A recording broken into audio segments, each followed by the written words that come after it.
I think you did a wonderful job on your first blog post. And like you said, I think a lot of our experiences are very similar considering we are of the same age range.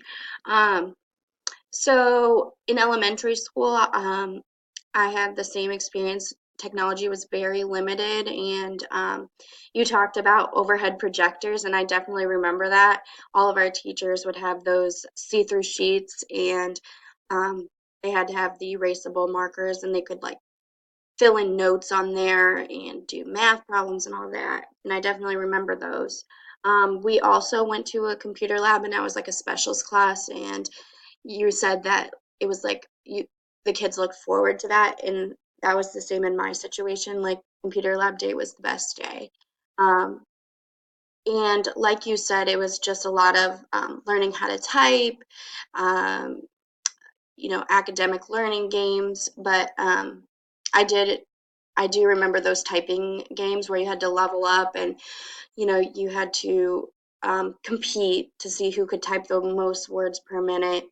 Um, and so, yeah, I agree with you. And I remember the computers in the computer lab being like large computers, like they're not the computers that we have nowadays. And we all sat in like a circle. The computers were in a circle, and we all had to sit around. We had our assigned computers, um, and we had just had to do those learning games.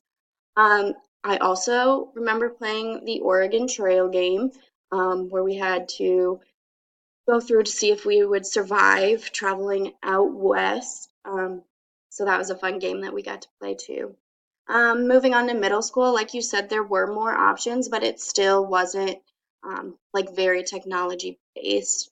You said it was like a good balance, and I agree with you. Like we still did mostly everything on paper, workbooks, stuff like that. But then we did have the option of having like a computer class or going to the computer lab for research or something like that.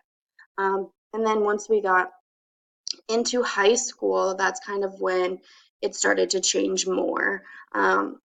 Technology, you said, touched every class. Um, and it was definitely used a lot for research, especially in our like ELA and history kind of classes where we had to do that extra research. And then going into college, I agree with you, it was a necessity. Pretty much everything was on that computer. The options, like you said, seemed limitless, and it was very overwhelming at first, like all of the different things that we were able to do with our laptops or computers. And then once you learn everything, you're like, oh, this isn't too bad. So I agree with you. It's definitely changed a lot over time, and it will continue to change. And it's crazy how much it's changed just because, like you said, we're not that old. It wasn't that long ago, and it's already changed that much. So you did a great job, and I look forward to taking this class with you. Have a great day.